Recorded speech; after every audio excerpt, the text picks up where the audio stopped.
I live? Am I live? I think I am. Big welcome everyone to today's live class. I'm Janette from Case Flower School and it's great to have you all joining us. So again today we want to do a very simple arrangement, something that can be used for springtime, early summer, even late winter, because I'm going to use a flower tulips. Tulips are available most of the year round. They actually peak between December and April, and that's going to be the cheapest time of the year. It's when they're in season, probably when you're able to grow them yourself. But because they're the national flower of Holland, they are a flower that's available nearly 12 months of the year. So today's class is about displaying flowers in a vase, in a container. It's something we get asked about quite a lot. Obviously, as part of our professional programs, we do teach our students how to make hand-tied bouquets, how to do the spiral technique in their hand, how to do presentation bouquets, packaging them up, wrapping them using brown paper, using cellophane, using sustainable methods, using aqua packs, porta boxes, decorating them with bows, decorating them with fabric, decorating them with tissue paper. You name it, we cover it as part of the professional programs. But today's class is really more about a hobby. We're not kind of going into all the techniques and the tricks and so on. Keeping things nice and simple, something that you can copy at home. So the container I'm using is a fishbowl container, which you can actually purchase in the likes of IKEA. You'll find these containers are quite inexpensive. Even the one that I have here, this is also an IKEA container. They're very inexpensive, and again, it's something that you could have a selection of different shapes and different sizes in your home. I have it filled with water. I have flower food added to the water, and here I have approximately 12 tulips. I have all the heavy leaf kind of cleaned down off them, and they're all obviously cut roughly the same length. Now foliage wise, I'm going to use a little bit of the Italian ruscus, and again you can see I have it cut just into lengths. I have the end pieces kind of cleaned off, you know what I mean, so that the stem is nice and clean, come out there. And let me see how many of them I have, 6 or 7 of them approximately. And then just from our own garden, I have a couple of little stems of what I call silver Sussex. We get such slagging and such crack from the garden centres, because obviously the proper name of this is Sussex Silver. But a couple of years ago, I rechristened it or renamed it Silver Sussex. And from then on, all our followers go into the garden centres looking to buy a silver Sussex plant. Definitely recommend purchasing one of these, very easy to grow. And by the way, you can actually grow ruscus as well here in Ireland. The only thing is it's very slow growing, but once it gets going, it's flying. And the last thing that I'm going to use in our bunch or our bouquet today is some wax flower. The thing about wax flower, there's an amazing lemony scent of it. I know a lot of you are probably more familiar with gypsophila, gypsophilia, gypsy baby's breath, you know that way. And sometimes that can have a kind of a wee smell, like cat's pee, baby's nappies, you know that way. Not a very nice smell, where this is much nicer. Again, it's available approximately 10 months of the year. And beautiful little flower on it. Like snowflake is the nickname for it, because again they're just tiny little heads. And by the way, you can get that in whites, ivories, pale pinks, kind of a darker pink than this, and kind of more lavender shades. So that's roughly what I'm going to use today. Now mechanic wise, you're going to need sellotape dispenser. And what I'm going to do, sorry for the noise there, is I'm going to bring 2 layers of sellotape going across the container, but I'm now going to squeeze it in, because see the way my sellotape is a little bit wide. So I'm going to put a second one going across there, and again I'm going to squeeze it in, okay? Now you could use a thinner sellotape, but I actually prefer to use the thicker one. And now I'm going to use 2 lengths of sellotape going in the opposite direction, and again I'm going to do the exact same thing.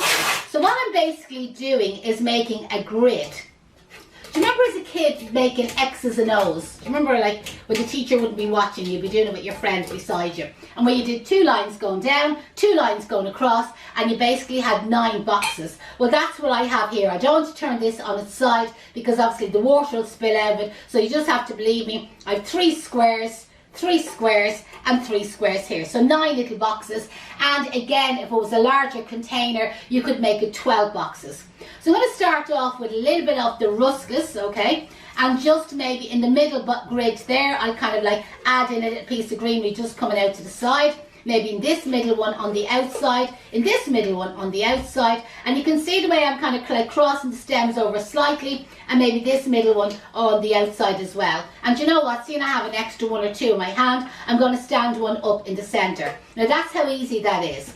I'm now going to take up some of the silver Sussex, and again in the outside grids, so I'm going to add one in there, and one in there, and one in that one. And I have this all kind of cleaned down, so it's going to save me a little bit of time. So I'm going around all the remaining grids around the outside.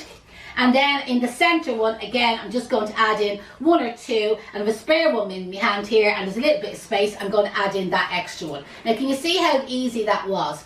Now by having the grid effect, it helps to hold the stems apart. Where if you try to do that without the grid, they just will plonk into your container. So it's much easier to display them. Now before I go on to the wax flower, I'm now going to use up my tulips, okay? So I have 12 tulips, but I've only 9 squares. So I'm just going to do the best I can.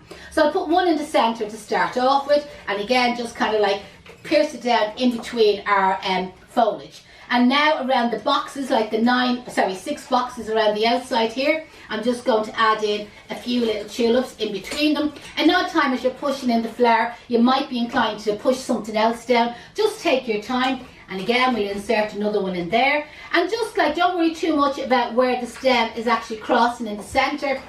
It's absolutely fine. Just do the best you can. So we're going to work our way around the outside, and if there's a bit of a natural bend on the tulip, like work with the bend, you know, that way, and let the tulip kind of like flow towards the outside.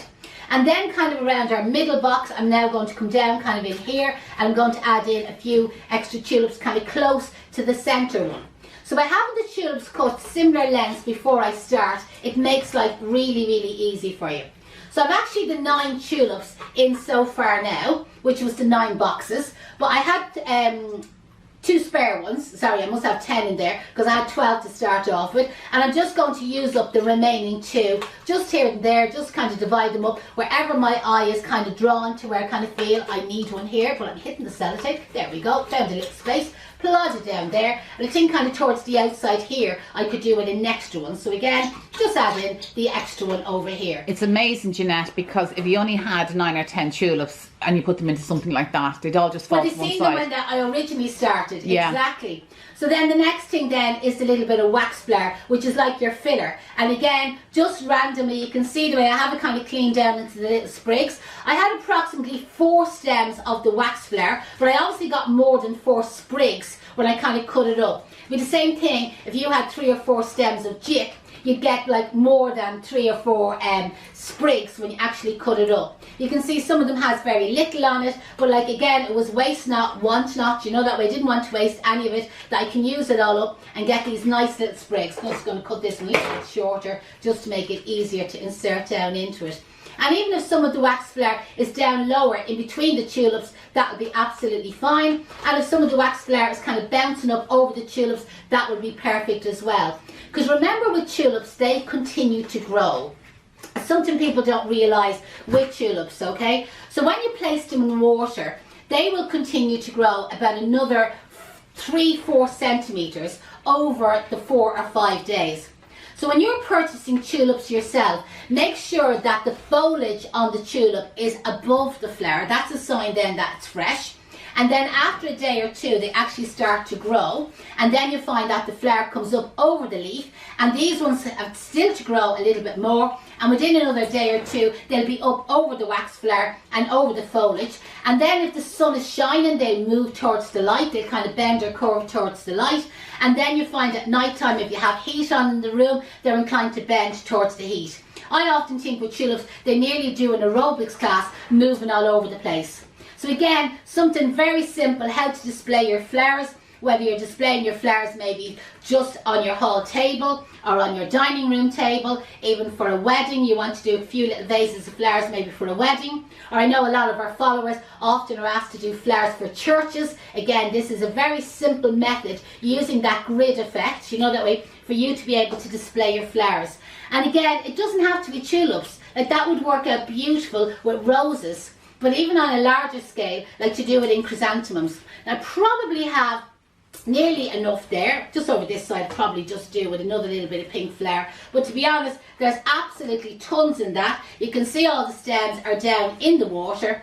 And you will need to top that vase up. And even as it is now, I could probably get my little watering can and add in a little bit more water if I wanted. And then change your water as often as you can. That will keep your flowers that little bit fresher. So there's a very, very simple class. As I said, I used 12 tulips. I used 4 stems of wax flower, and I had a selection of foliage between the ruscus and the silver Sussex, but again, eucalyptus, pittosporum, etc. would all be perfect. Now again, if anybody is watching and you have any questions, feel free to put all your questions in the comments. We try and keep these classes very simple, very easy and fun. They're kind of geared towards people doing flowers as a hobby or doing it for fun. But remember, here at the school, our main profession is teaching professional floristry, training people to work in florists, okay? So it's not all this fun and easy. Like, we're going into the costing, we're going into the buying, the stem count, pricing for profit, the marketing end of it. So again, like when you open up a flower shop, what you need to buy, all about your overheads, registering for VAT, registering as a business, applying for grants for opening up your business, all of that is covered as part of our training here at Case Flower School. So if anybody is interested in doing a course with us, drop us an email, info@caseflowerschool.com. But remember, throughout the year, we also do in-house live classes, in-person, real-life classes like workshops, so where people can come for a day for fun, and again, we supply all the materials, guaranteed to be great crack, and everybody goes home with their own arrangement. And you'll find all the details of them on our website under Hobby Flower Arranging. And again, our website address is www.caseflowerschool.com. Thanks a million for watching, and I'd really appreciate if you click share. See you then. Bye bye.